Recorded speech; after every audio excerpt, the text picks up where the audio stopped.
మీరు హాస్పిటల్ కట్టడం స్టార్ట్ అయిన తర్వాత మీ బడ్జెట్లో అవ్వట్లేదు, బడ్జెట్ మీరిపోతుందని భయపడుతున్నారా?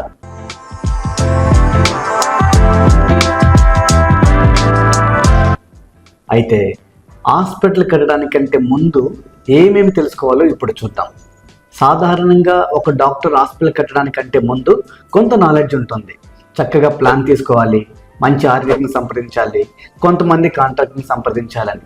కరెక్టే, కానీ కాంట్రాక్టర్స్ వాళ్ళకి తెలిసిందల్లా electrical, plumbing, civil, medical gases, fire, AC, లేదంటే మా ఆపరేషన్ థియేటర్స్ వరకు ఐడియా ఉంటుంది.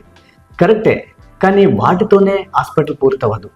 దాదాపుగా 40 నుండి 50 డిపార్ట్మెంట్స్ పైన హాస్పిటల్ సెక్టర్లో ఉంటాయి. వాటిని ఇప్పుడు గమనిద్దాము. ఉదాహరణకి డోర్స్ చూసుకుందాం. డోర్స్ బడ్జెట్ వైజ్గా ఉంటుంది. ఇప్పుడు టాయిలెట్స్కి రకరకాల డోర్స్ ఉన్నాయి, WPVC తక్కువ క్వాలిటీ అయితే. ఇంకొంచెం మంచి రిచ్కి వెళ్ళాలనుకుంటే GI పౌడర్ కోటెడ్ డోర్.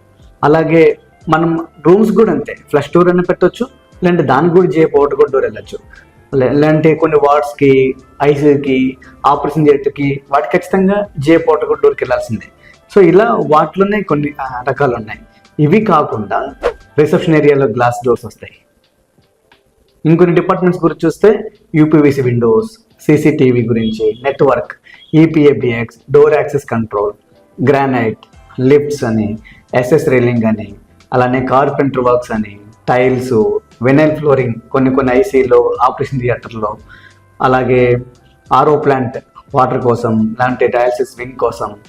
చూడాలనుకుంటే నర్స్ కాలింగ్ సిస్టమ్ ఉంది, ఎలివేషన్ ఉంది, ట్రాన్స్ఫార్మర్ ఉంది, UPS, STP, medical curtains, VDF flooring, water proofing, purchase చేయడానికి టీవీ, కంప్యూటర్స్ అండ్ మానిటర్స్, ఇంకా హాస్పిటల్ సంబంధించిన software, MS ramp, window rollers, cat walks, కొన్ని ఏసీల దగ్గర, కొన్ని సందర్భాల్లో హీట్ పంప్ ఆర్ గీజర్స్, అలానే signage board external and internal, కొన్ని పెద్ద హాస్పిటల్ బట్టి న్యూమాటిక్ సిస్టమ్. ఇలా చాలా డిపార్ట్మెంట్స్ హాస్పిటల్లో ఉంటాయి. కాబట్టి బడ్జెట్లో అవ్వాలంటే ముందు ఏ డిపార్ట్మెంట్స్ కావాలో ముందుగా తెలుసుకుని ఉంటే అప్పుడు సరైన బడ్జెట్ మీద అవగాహన వస్తుంది. అప్పుడు హాస్పిటల్ కట్టాలా లేదా కొంత ఆగాల అనేది నిర్ణయించుకోవచ్చు. మీ బడ్జెట్లో కట్టుకోవాలని ఇప్పుడు ఆలోచిస్తుంటే అనుభవం ఉన్న హాస్పిటల్ అనుభవం ఉన్న ఆర్కిటెక్ట్ని సంప్రదించండి, లేదా మమ్మల్ని అయినా సంప్రదించండి. మేము ఇప్పటికే 100 కంటే ఎక్కువ హాస్పిటల్ కట్టిన అనుభవం ఉంది. ఒకవేళ మీరు ఇప్పటికే సగం హాస్పిటల్ కట్టి స్ట్రగుల్ అవుతున్నా కూడా మమ్మల్ని సంప్రదించవచ్చు.